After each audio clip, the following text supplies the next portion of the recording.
Esta es una parte importante no de la materia, sino del proceso.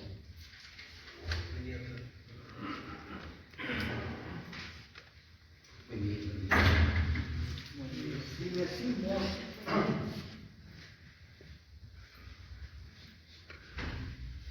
que una demanda o un proceso es una verdadera pugna, ¿verdad? Ahí es el juez.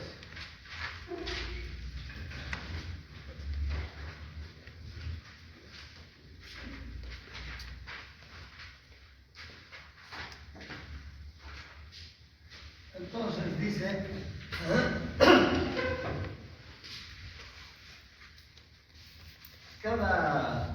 cada sujeto procesal, ahí tenemos al demandante que presenta la demanda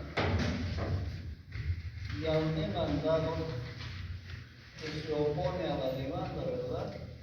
A través de una contestación negativa. Puede también oponer, dice, excepciones previas, o también puede reconvenir, que es contrademandar, ¿no? Entonces dice, el demandante tiene su propia pretensión. ¿Qué es pretender? Es acudir ante el juez en procura o en busca de una tutela o de un amparo, si quieren, legal, para que el derecho que está queriendo recuperar sea reconocido por el juez. Y dábamos siempre el ejemplo clásico de la reivindicación, ¿verdad? Entonces, el demandante tiene su propia pretensión, pretende, ¿no? ¿Qué pretende? Recuperar, dice, el derecho propietario. En cambio, ¿quién está poseyendo sin ser dueño? Lo que va a buscar es mantenerse en la posesión. Entonces, acá también dice el demandado tiene su propia pretensión. Entonces existen dos pretensiones. Por un lado, el demandante que quiere reivindicar y recuperar, y por el otro lado, quien está en posesión, mantenerse en la posesión, ¿no? Entonces, toda demanda es una pretensión, un deseo, un intento de querer lograr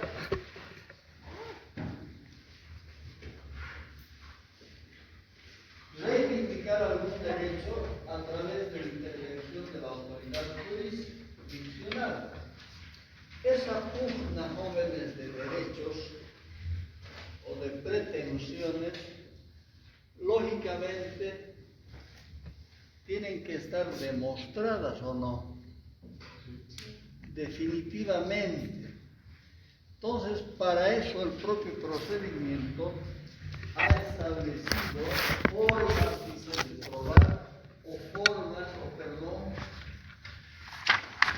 varias clases o tipos de pruebas. Ahí estaban pruebas, clases de pruebas. Entonces, el utilizar un determinado medio probatorio va a depender, dice, de quién, del abogado, ¿verdad? El abogado busca, o el cliente busca al abogado para que le atienda en un determinado caso y lógicamente el abogado es el que tiene que manejar el proceso, ¿no? ¿Tú qué dices? ¿Tu primera clase? No. ¿Cuántos días has venido? Las primeras semanas. ¿Las primeras semanas? Sí, esta la semana no he venido con este. Dudo de que hayas venido las primeras semanas. ¿Es tu primera clase? ¿Sí o no? No, doctor. Me dices que... Entonces, el planteamiento o la pretensión de cada parte necesariamente tiene que estar respaldada por su prueba. Que no es cuestión, o no solo uno tiene que afirmar, dice, para poder lograr un derecho, tiene que demostrar, y a eso se llama probar. Y ahí están los diferentes medios probatorios. Podríamos añadir algún otro medio probatorio a ese que está ahí en el que se llama en el pizarrón, esos medios. ¿O son los únicos? Hay otros. A ver, vean el procedimiento, también dice que aparte de esos medios probatorios, se tomarán en cuenta también aquellos que legal e idóneamente sean admitidos, que no necesariamente estén ahí descritos, ¿no? Entonces, cualquier medio de prueba que es legal va a servir y el juez va a admitir. Entonces dice, ¿para qué se utiliza la prueba? Porque si él pretende, a ver, escuchen, recuperar, si él pretende, dice el demandado, recuperar la propiedad, lógicamente sus pruebas tienen que estar ajustadas a su pretensión, ¿verdad? Claro, se tiene que acomodar la prueba, dice, a la pretensión de la parte demandante. ¿Qué tipo de pruebas ustedes creen que podría utilizar el demandante para lograr recuperar la posesión, entrar en su propiedad, reivindicar? Ahí tienen la lista. Ustedes, abogados, ¿qué tipo de pruebas podrían proponer al juez a tiempo de presentar la demanda? Folio real. No, pruebas. ¿Dónde el folio real está incluido?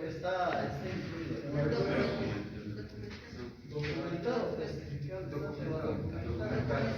No requieren prueba documental. Si ven el artículo 1454, ¿qué dice? El propietario que ha perdido, dice, la propia o la posesión, entonces, ¿cómo se acredita, dice, la propiedad? Ahí está, nos está dando el tipo de prueba que vamos a elegir. El propietario. ¿Qué prueba tiene que presentar el propietario? Prueba documental. ¿Cuál es esa prueba documental para acreditar el derecho propietario? ¿Cuál? Título de propiedad. Título de propiedad.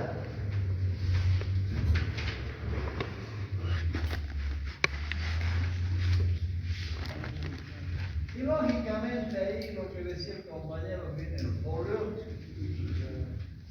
real. Que en realidad el folio real dice no acredita el derecho propietario. ¿Qué es lo que hace el folio real? Dice, establece la publicidad del derecho. Pero de todos modos, uno agarra un folio real y ve en la casilla, en la primera casilla, donde está el registro dominial, lógicamente quien ejerce o quién es el dueño es el que está ocupando el último lugar de la casilla, ¿verdad? No el primero. Si el folio real tiene estas tres casillas, acá está dice el antecedente dominial. A fue el primer propietario, luego ha transferido a B. Ya no es, ¿verdad? Entonces B es el último. Y si B ha transferido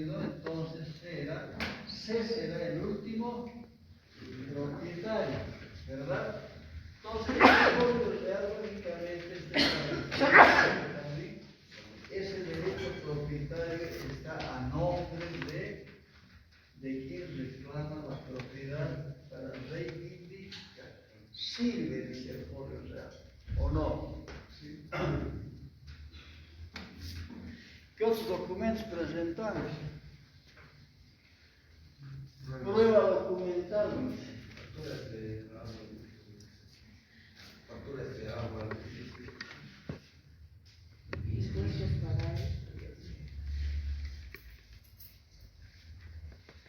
Eso de las facturas, teléfonos, de agua, luz, sí pueden ser alguna especie de indicio, pero eso quizá le sirva más al que va a plantear la oposición o la uso a él, ¿no? Porque él no tiene una prueba documental de su derecho.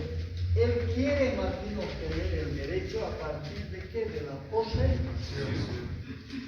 Dos institutos importantes, ¿verdad? La propiedad, que la tiene en este caso quisiera reivindicar, que tiene el título, pero además tiene el beneficio en derechos reales.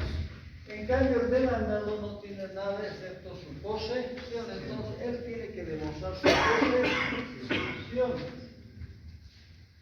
Y de verdad, él utilizará entonces más que la prueba documental testificar. Para el que está en posesión, la prueba que le vale es la testificar, porque los testigos acreditarán que él está en posesión. Si su pretensión fuera la usurpación, más de 10 años. ¿Qué otra prueba va a proponer ese demandado? La prueba pericial, por ejemplo, ¿no? Ofrecer un peritaje, pedirle al juez que designe un perito. ¿Para qué? Para que constate evidentemente si las construcciones, mejoras que él ha hecho, tienen esa data o esa antigüedad. ¿Alguna otra prueba puede presentar ese demandado?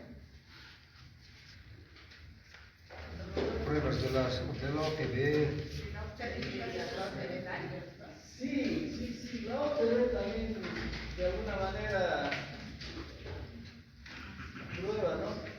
En un caso, una OTB certifica y dice, sí, está más de 10 años.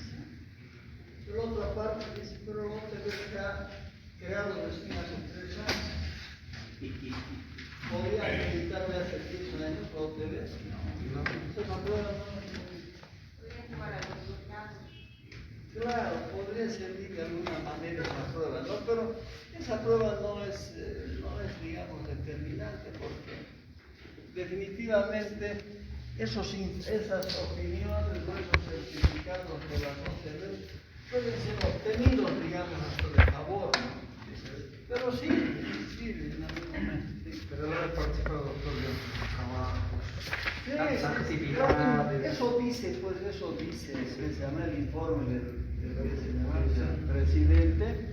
El vecino fulano de tal siempre está, dice, presente en todas las actividades, está cooperando en todas las reuniones, paga sus cuotas, ya. Pero que siempre prueba la importancia de la inspección. Si el demandado dice, no, pues vivo 10 años, lo que él tiene que hacer es decir, a ver, señor, pues ahora vaya usted y de verdad constate si por esos 10 años sirve o no esa prueba. Claro, es más contundente porque la prueba de inspección es una prueba directa, ¿no? No hay intermediarios. Esa es una cosa importante en el proceso, la inmediación. El juez va, observa y dice, de verdad, sí, acá hay algunos indicios o algunas evidencias de que esa posesión tiene esa antigüedad.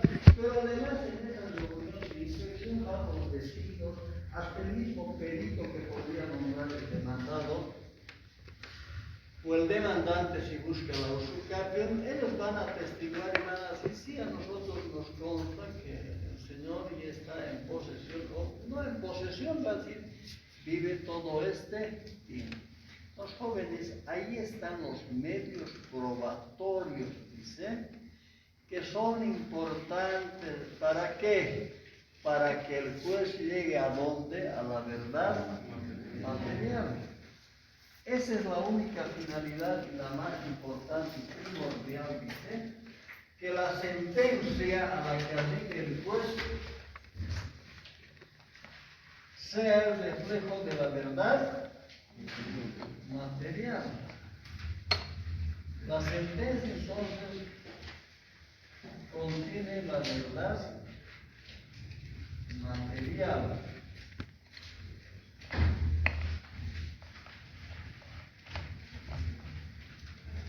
Y ese es la labor del juez, a través de qué dice, del análisis y de la valoración integral de todos estos medios probatorios, ¿no?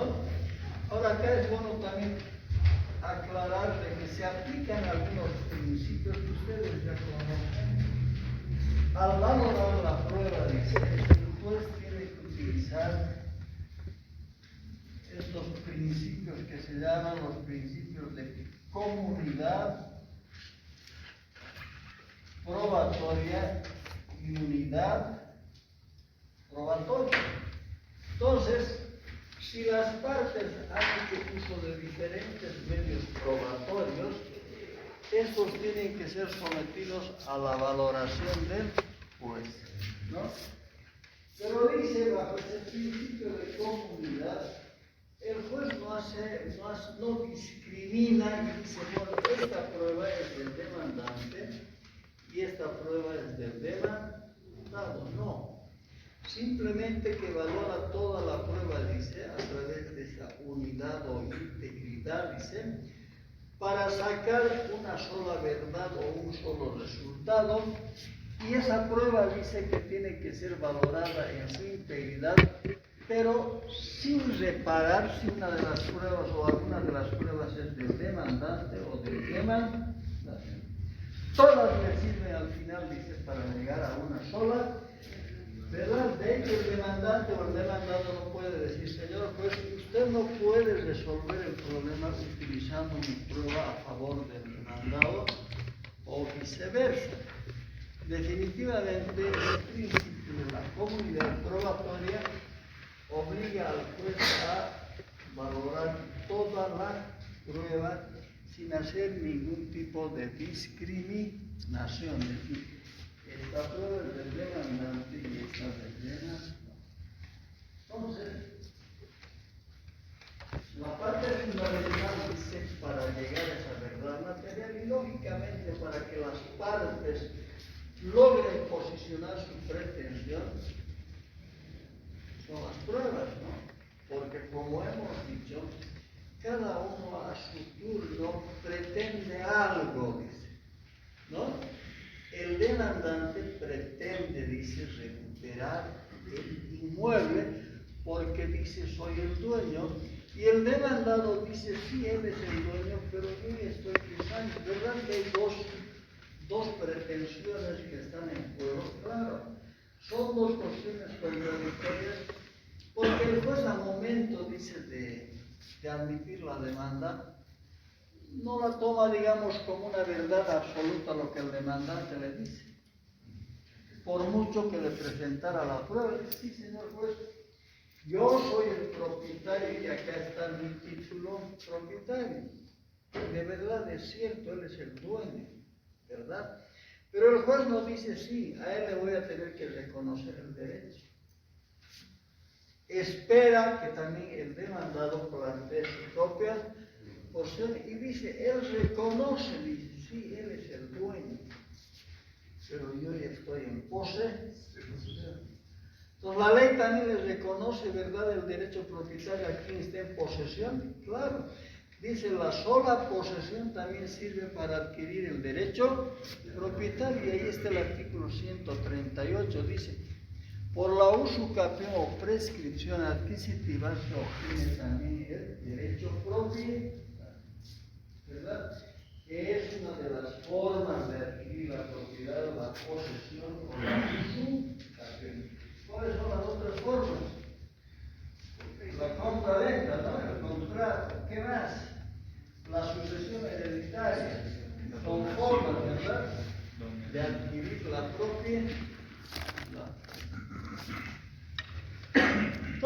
dice el artículo 134, las partes, dice, o la autoridad judicial, dice, valorará, dice, averiguará los hechos alegados por las partes.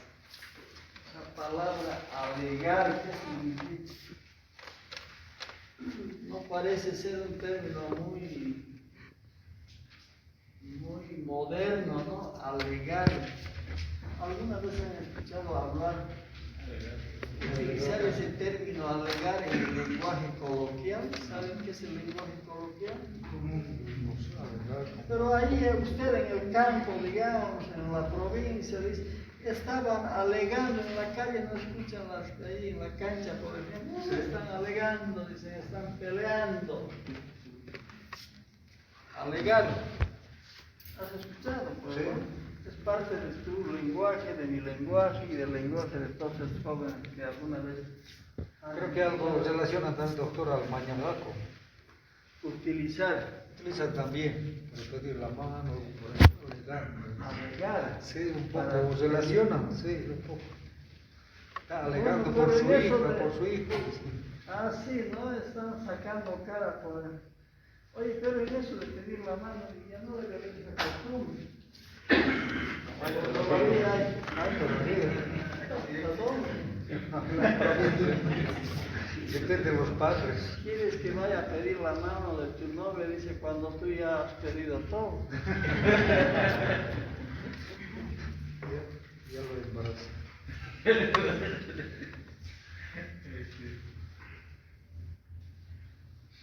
Ya, dice, entonces averiguará los hechos planteados, las pretensiones invocadas por las partes. ¿Para qué? Dice, para llegar a la verdad material, pero dice a través de las pruebas, sometiéndolas, dice, a esos dos principios, a la comunidad probatoria y a la unidad. Por eso dice a través de análisis integral. Análisis, que falta el acento, ¿verdad? ¿Dónde? En la primera o en la segunda. Claro, análisis. Ya. Entonces, jóvenes, tenemos que entender en última instancia que la sentencia es el reflejo de la verdad material averiguada por el juez, pero a través de la propuesta de las pruebas planteadas por quienes, por las partes, ¿no?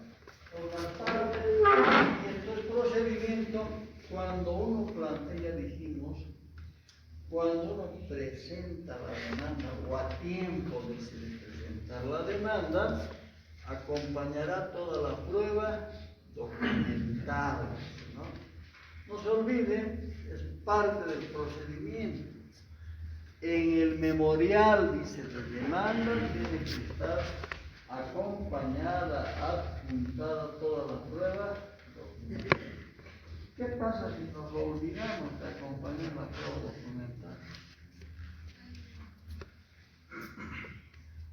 ¿Qué dices tú?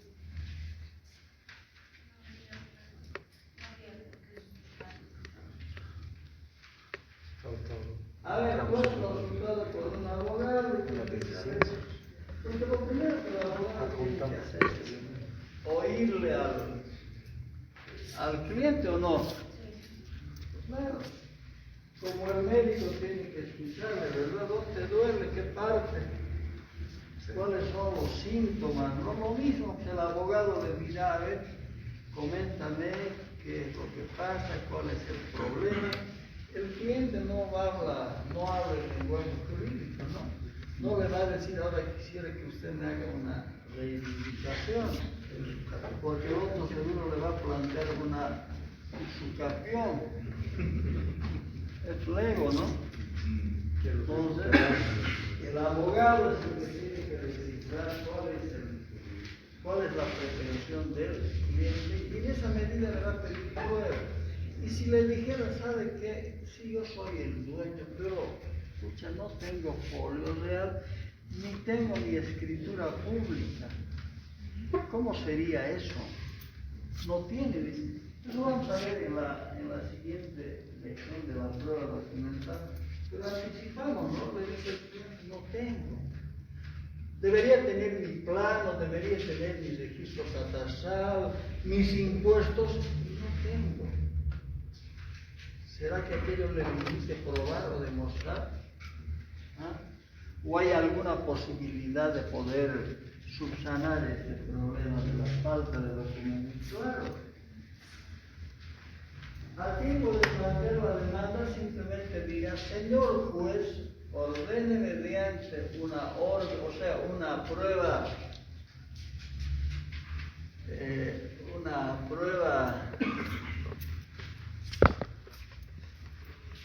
de, por ejemplo, de derechos reales que me extienda un folio real actualizado.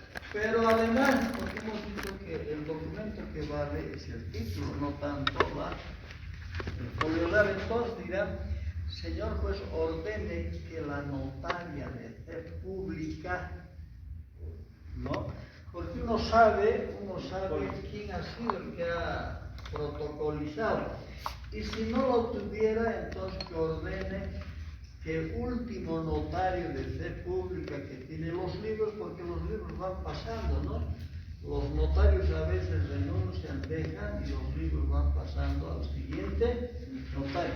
Que se le extienda un testimonio de la escritura. ¿Verdad que estamos reconstruyendo la prueba? Que catastro de la alcaldía municipal me extienda un duplicado, una certificación.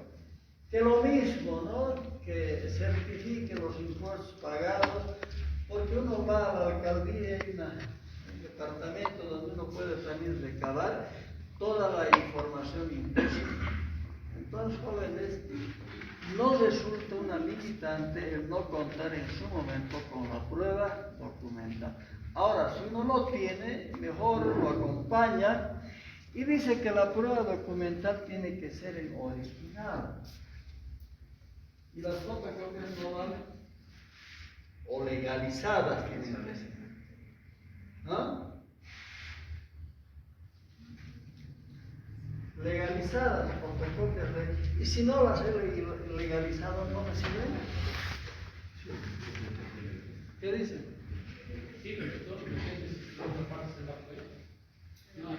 Hay una jurisprudencia que dice sí. Si las fotocopias aún cuando no estuvieran legalizadas, pero tuvieran conexión, dice, con la prueba original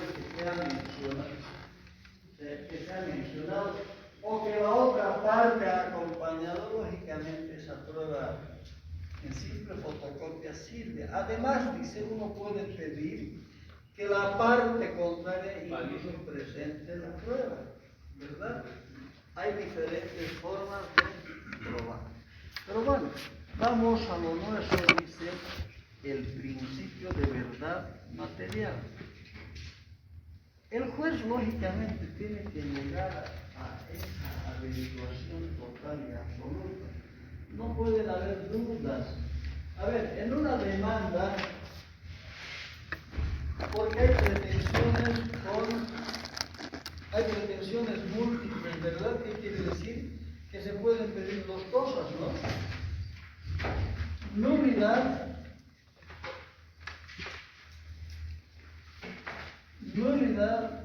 y reivindicación. Lógico. Pide la nulidad de un documento que acreditara supuestamente el derecho propietario del demandado, pero una vez que se anule el documento, ¿qué tenía que hacer el juez? Que el inmueble se torne al verdadero propietario. Pero el juez declara la demanda probada en parte. Nulidad, o sea, probada en parte, le da la nulidad al demandante y le niega la reivindicación. Es raro, ¿verdad?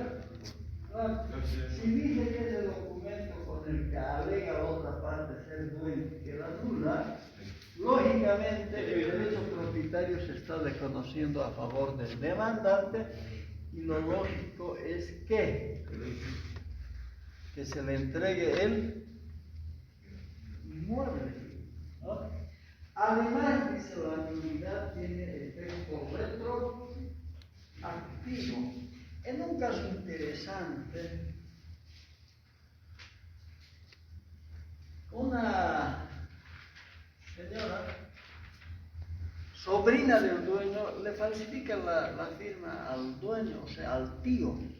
El dueño era el tío y la sobrina le falsifica y aparece de dueño de una propiedad grande, en una zona muy en América. Algo así como 1500 es mucha plata, ¿no? Y la sobrina diría, bueno, para evitar que esa venta sea nula, fracciona la casa y va vendiendo a diferentes propietarios, ¿no? Que seguramente eran palos blancos, vende a uno, otro. Incluso uno se volvió a vender y lo lotearon el terreno y diría, bueno, con esto ya no van a reclamar. Me plantean a mí la nulidad, muy bien, pero lo que no van a poder hacer es anular aquellas otras. Falso. Falso. Pero se ha comprado de buena fe. También, ¿no? Pero son 5 años de inversiones. Sí, pero esa posibilidad seguramente no se dio y no, porque ya en ejecución de sentencia, esas ventas seguramente las hicieron muy apresuradas y no llegaban a lo que tú dices, ¿no? A los 5 años para que invoquen la usucapión ordinaria. Entonces vino la orden del juez y anuló todas las ventas bajo el principio de ¿qué? De la retroactividad. Y lógicamente aquel compañero dice, pero la buena fe, acá definitivamente no se demostró ninguna buena fe, porque los bienes pasaron de la madre a los hijos, de los hijos a los yernos, a los nietos. Entonces difícil, no se podía demostrar ahí buena. Con la nulidad puso fin a ese derecho propietario mal adquirido.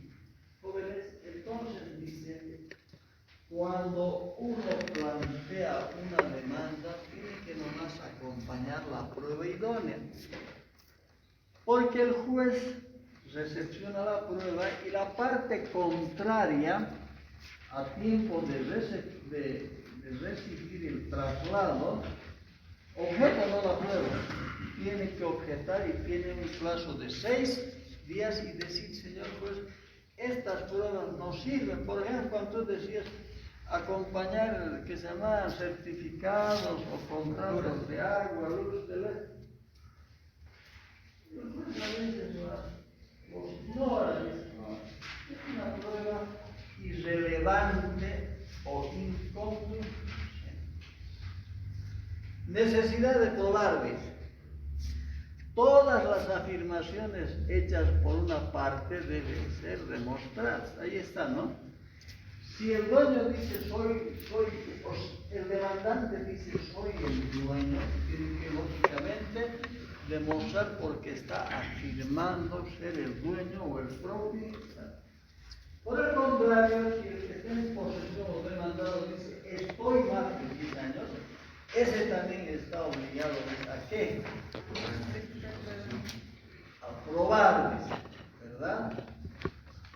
Dice, todos los hechos o afirmaciones tienen que ser demostradas o probadas. Carga de la prueba. Quien pretende un derecho debe probar, debe demostrar. A ver, lean el artículo 136. ¿Dirá en alguna parte que está obligado a probar? 136. Artículo 136, carga de la prueba.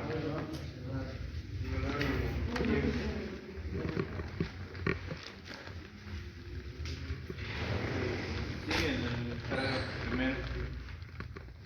Sigue. Dice, debe probar los hechos constitutivos de su pretensión.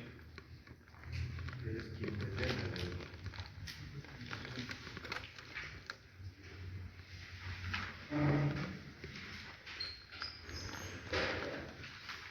De nuevo, por favor. Artículo 136, carga de la prueba número 1.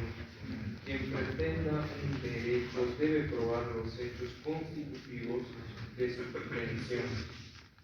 Número 2. Quien contraiga la pretensión de su adversario. Quien contradiga la pretensión de su adversario debe probar los hechos impeditivos, modificatorios o extintivos del derecho de la parte actora. Sí. Número Entonces, fíjense, dice, ¿quién pretende un derecho debe probar? Dice, los hechos constitutivos, ¿no? O sea, el hecho constitutivo significa cuál es el fundamento legal en el que sustenta su pretensión de recuperar o de reivindicar. Debe probar los hechos constitutivos.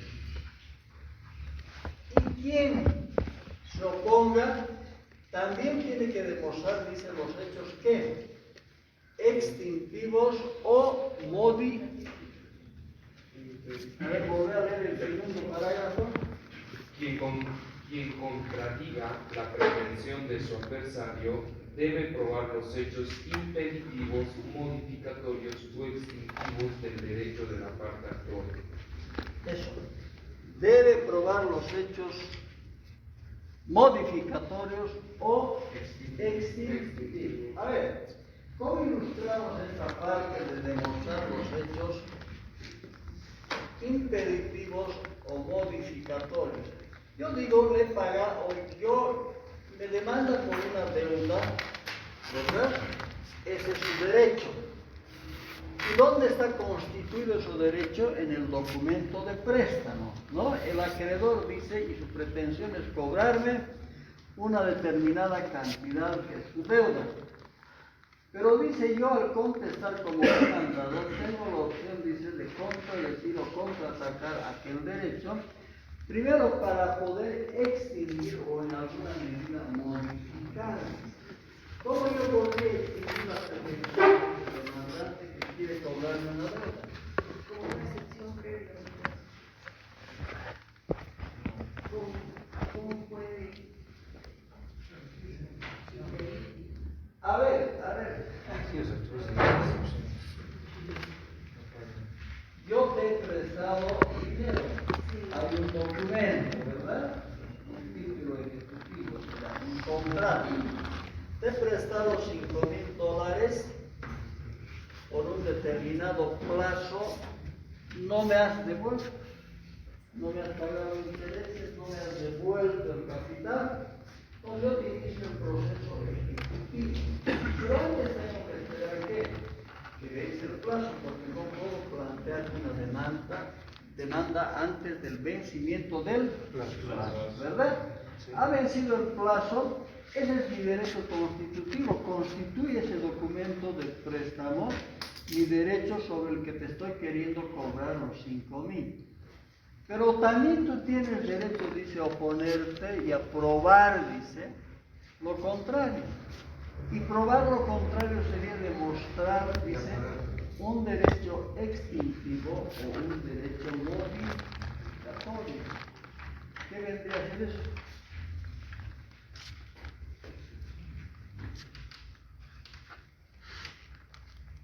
Porque es una prórroga para el pago de No se haya pagado. Oye, ese modificatorio de Tal vez, ¿no? Que se ha ampliado el plazo. Sí podría decir, pero eso sería más producto de una excepción, ¿no? Si existe una adenda, por ejemplo, son 6 meses que yo he prestado a la señorita, y yo he hecho al final una adenda. ¿Qué es la adenda? Un documento complementario donde ampliamos el plazo a 1 año, pero yo le cobro en los 6 meses, se le va a presentar una excepción de no haberse vencido el plazo.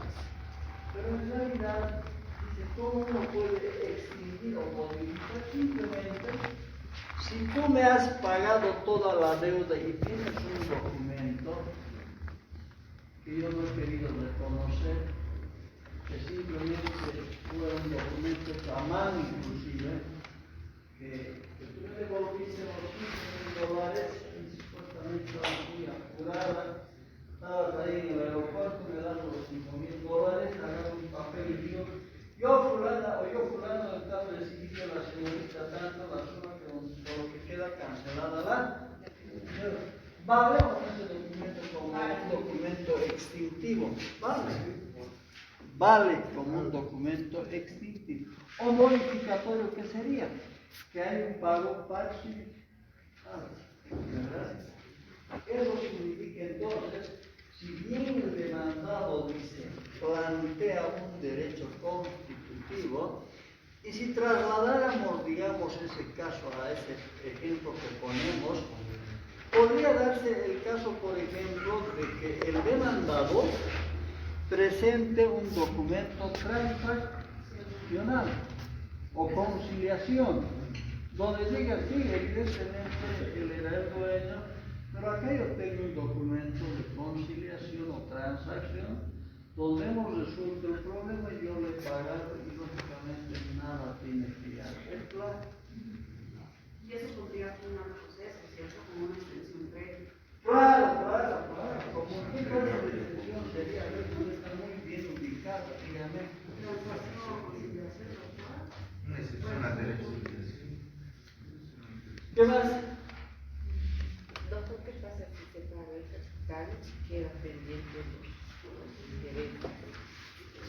Se plantea el pago. Por eso, si le está demandando la deuda del que se llama, o el ejecutivo por el capital y los intereses, y usted tiene algún recibo donde dice que ha pagado el capital, lógicamente está modificando la pretensión del demandante, porque él ya no debería cobrar el capital, solo el interés, es modificarlo.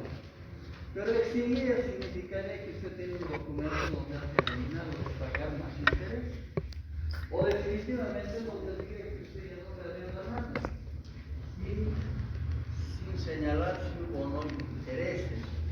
Y le decía, trasladando ese tema aquí al ejemplo, el demandado puede presentar un documento extintivo, aparte de que entendamos como excepción, ¿verdad?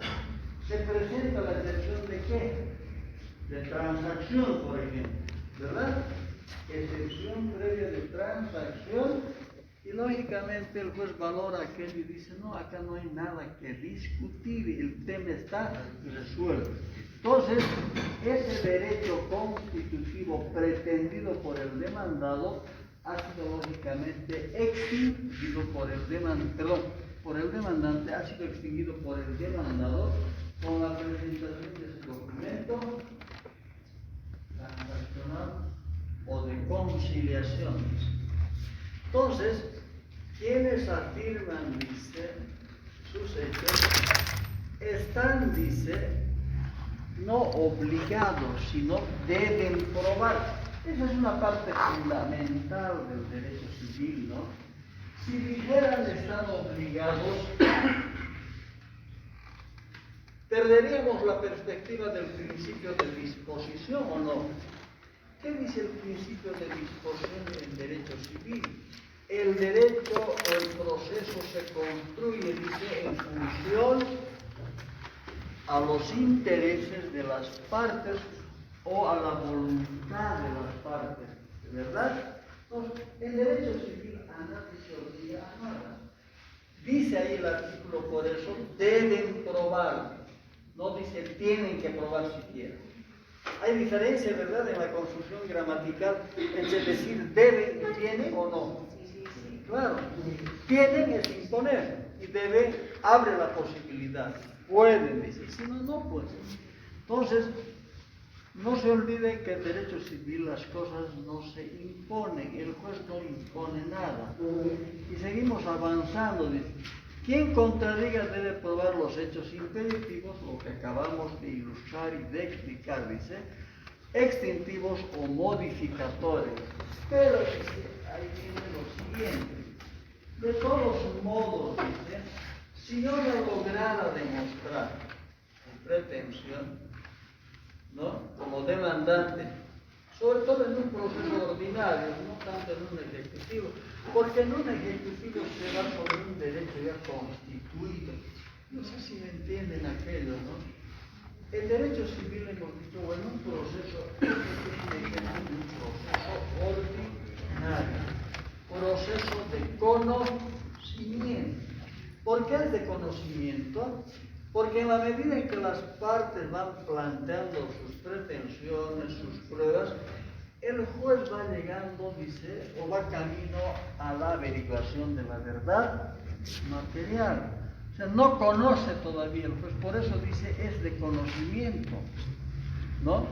En cambio, en un proceso ejecutivo de un cobro de obligación económica, el derecho ya está establecido. Si yo debo tanto, hay un deudor, hay un acreedor, hay un plazo, hay un interés.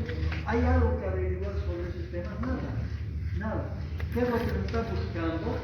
Simplemente el cumplimiento de la obligación a través de un proceso ejecutivo. De modo que cuando uno plantea y presenta un título ejecutivo, no hay una contestación, no hay una reconvención, pero sí hay excepciones. Y una de las excepciones es, por ejemplo, que ese título carece, dice, de fuerza ejecutiva. ¿Qué significaría que carezca de fuerza ejecutiva? A ver, en el documento de préstamo, con cualquiera, decimos, yo fulano de tal le presto tanto para que me devuelva tanto en el plazo de tantos días, y en una cláusula pongo, sin embargo, dice, podrá pagarme, dice, esa obligación en forma alternativa. ¿Hay formas alternativas de cumplir las obligaciones económicas o no? Pago en especie. ¿Cuál sería el pago en especie? Si es de manutención, podría ser con víveres, Productos, trabajo.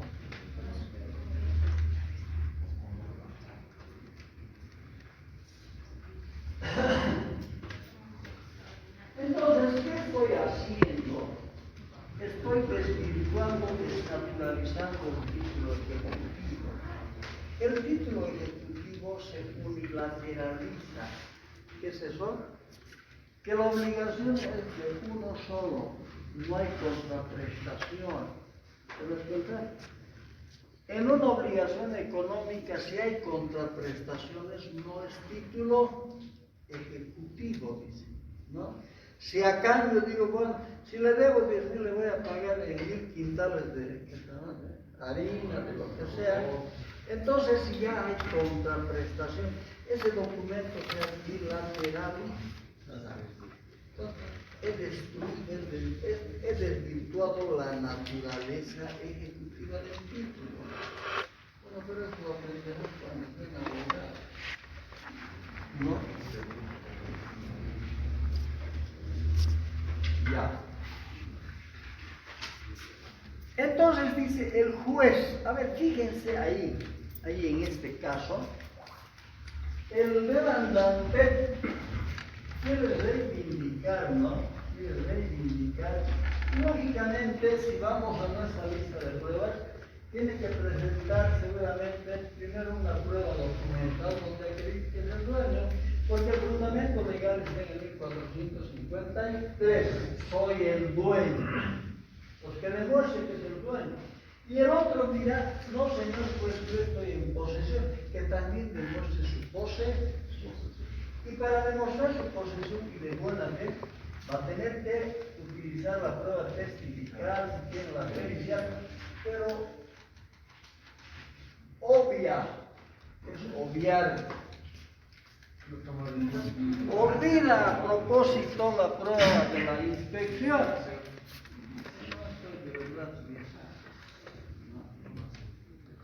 estoy 8, 7, yo al juez, por eso las partes dice, plantean sus pretensiones, pero las pretensiones tienen que ser demostradas, ¿no?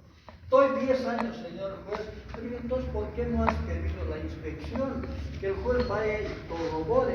¿Qué se llama esa prueba de inspección? Se llama la prueba de, inspección de visu, dice, ¿no? Donde el juez va y ve. Y si el demandado no ha querido o no ha pedido esa prueba, porque definitivamente tiene la susceptibilidad de que el juez vaya y constate de que materialmente no hay esos 10 años. No será tan certera su valoración, pero ya va a generar duda en el juez. Entonces el juez utiliza, dice, esa iniciativa probatoria, o sea, no es limitante para que el juez no pueda, dice, por su propia cuenta, disponer otros medios probatorios. Se llama iniciativa probatoria o para mejor proveer, dice. O sea, para mejor proveer significaría para dictar una mejor sentencia o una mejor resolución o para llegar a la verdad material. Entonces, no hay forma, dice, si el juez tiene interés en llegar a esa verdad material, tiene que utilizar ese recurso o esa facultad de iniciativa probatoria. Preguntas hasta acá. Nada. Doctor, Dime. creo que a un principio dijimos, pero ¿cuáles son los medios de que el otro puede hacer, digamos, la usucapión? Un medio por decir comprado y me he descuidado, voy al otro lado, pero tengo todos los títulos, pago impuestos. Otro es, o le saben, los alquileres tienen que ser a través de un documento, simplemente por bueno le he alojado en ese lugar, ya han pasado más de 10 años, esos son los casos. A ver, le voy a explicar. A un principio claro, ¿no? Pero El artículo 138 dice la sola posesión, solo personas. ¿no? Ahora usted me está dando a entender de que siendo solo poseedor ha dado un alquiler. Puede ser por un alquiler o simple conversación. No, pero o que al poseedor le ha dado el dueño de esa canción. Sí, es el dueño. Ya, alquiler. usted es el poseedor, es el demandado y aquel pueblo es el dueño. Usted me está diciendo entonces que él le ha dado un alquiler. Sí. Ya, le ha dado un alquiler. Como ejemplo. O le ha dicho vaya y cuide. Sí, también. Ya. Y que aún así usted cree que podría plantear un usucapión. Ya está de mala vivienda, 10 años. Está actuando de mala fe. 10 años, sí.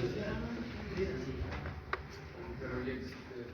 A ver, fíjense, cuando uno es dueño, dice, el título a él le da, dice, la posesión civil. Por supuesto, la material. Pero, si a usted le ha dado un contrato de alquiler, usted no genera posesión. No. ¿En qué condición está usted? De simple detentador u ocupante. No puede usted disponer, o sea, quedándose 10 años y pagando alquileres o 9 años, recibe el usucapión. Su condición sería la de un poseedor precario, si usted quiere, ¿no? Esos 10 años no han pasado todavía. Él le ha dado ahí un contrato de alquiler y lógicamente usted no le ha pagado los alquileres o no le ha pagado todos. Entonces usted no tiene la posesión, tiene simplemente la simple ocupación o detentación. Entonces no hay la forma de que usted, siendo inquilino, siendo fundador o anticristista, quiera pasar a ser poseedores. No hay esa posibilidad.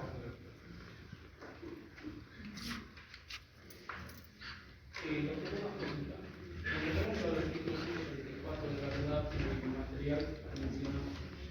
Se podría también agregar el artículo 3 a la carta postal, en cuanto a si la parte de presentar documentos dentro de la distribución nacional, y esos que hayan sido superados, y así O sea, yo digo, señor, yo soy el dueño, presento mis documentos y mis documentos son adultos.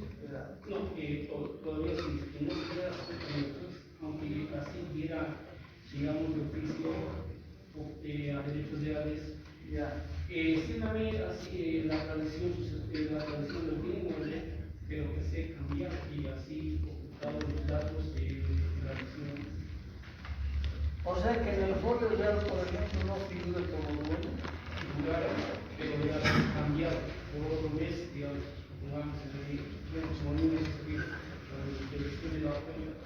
Es que la otra parte he sacado un documento que había sido registrado en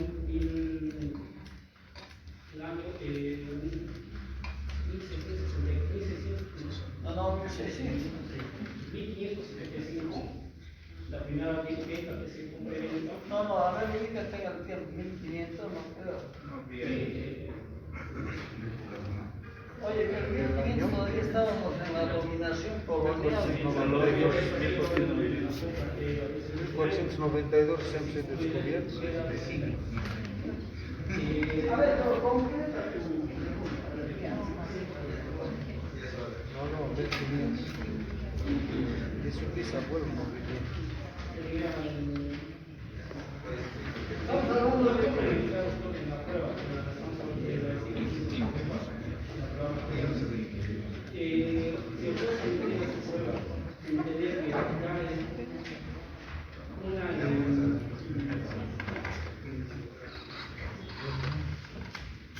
A ver, porque yo estoy suponiendo que tú me quieres resultar el demandante dice soy el dueño, pero esas escrituras están fraguadas, falsificadas, ¿no ves? Ya.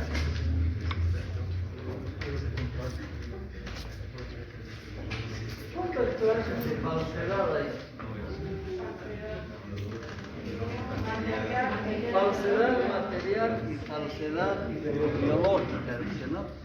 Y en el código, en el procedimiento civil, si se logra establecer, a ver, por eso cuando tú eres el demandador, si ahí dice yo soy el dueño, y tú dudaras de verdad de la legalidad de esa prueba documental, lógicamente al juez le tiene que dar a entender que esa prueba no es entonces el juez que hace, definitivamente tendría que mandar al Ministerio Público para averiguar que ha habido ahí un documento falsificado, ya sea de falsedad material o falsedad ideológica. Por eso, nadie puede, digamos, argumentar un derecho sobre un documento que no sea legal. Si tú dudas, digamos, de la legitimidad del derecho propietario, estás en todo el derecho de plantearle esa duda al juez y el juez va a ordenar que primero existe un peritaje, ¿o no? Claro. Tiene que haber un peritaje, pero en la escritura pública o en el testimonio está la firma. ¿Dónde está la firma del vendedor? Está en la minuta. En la minuta o contrato. ¿Y esa minuta o contrato dónde está? En el notario. Entonces pedirás que se haga una inspección a la notaría, pero además, someter a un peritaje si de verdad ha firmado o no esa persona. Entonces ahí se estaría comprobando la falsedad material. Si se demostrara que ha habido falsedad material o ideológica, lógicamente esa iniciativa probatoria le está dando al juez las posibilidades de poder llegar a la verdad material, pero siempre va a ser en virtud a que tú plantees como demandador esa propuesta de que se averigüe o se haga un peritaje. Tú estás tocando ese tema por el caso de la revisión extraordinaria de sentencia. Claro, hay 4. A ver, ¿qué artículo es la revisión extraordinaria? A ver,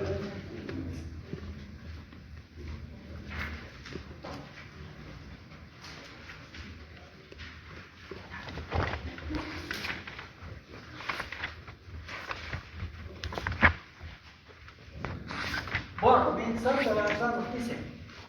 Hay cosas cosas que definitivamente no necesitan ser probadas y que están exentas de pruebas, ¿no? Por ejemplo, los hechos admitidos por la parte contraria, ¿no? Y cuando hemos hablado de allanamiento sería una admisión expresa de la pretensión del demandante. Ahí el juez no va a decir, a ver, primero probaremos. Definitivamente el allanamiento es una expresión de voluntad de la parte. A ver, perdón. Habrá lugar en su proceso ordenado de elección ante el Tribunal de Justicia de una sentencia todavía en el proceso ordinario en los casos siguientes.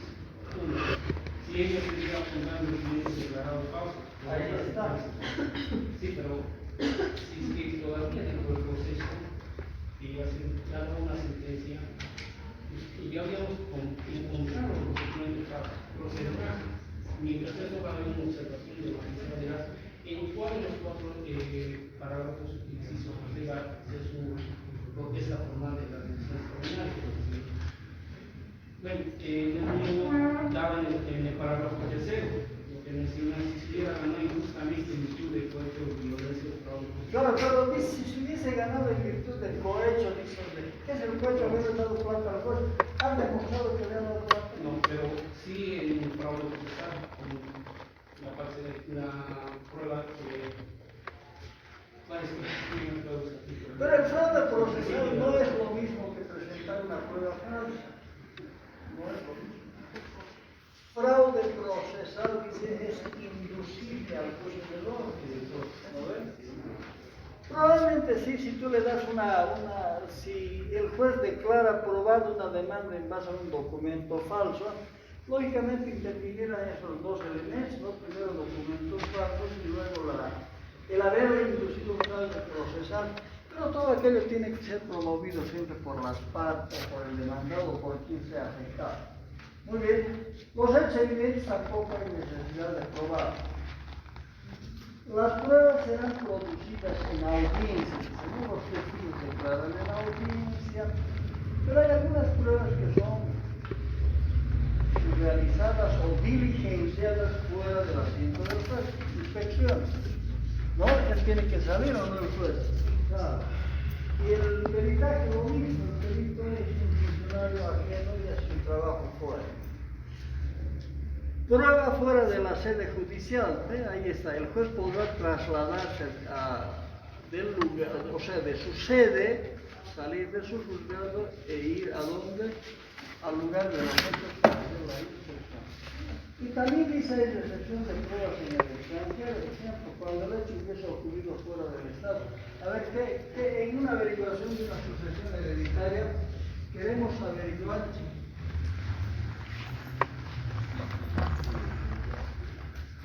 el fallecimiento del causante. ¿Dónde se abre la sucesión? Dice, en el último domicilio que tuvo en la República, dice, ¿no? Pero de todos modos queremos averiguar qué bienes hubo allá, podemos acudir a los archivos de su oficina de ese país donde habría fallecido y donde pudo haber comprado algunos bienes del causante. Eso es decir, o que las personas deban declarar están fuera del país. La prueba testifical será categórica, contundente. Es una de las pruebas que menos confianza proporciona. ¿Dónde está la lista?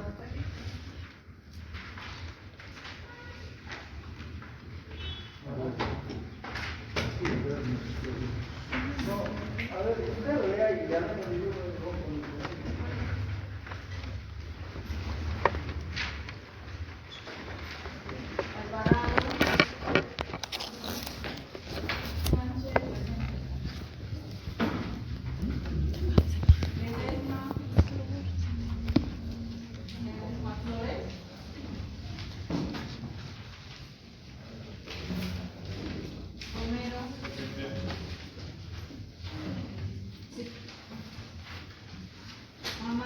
Presente.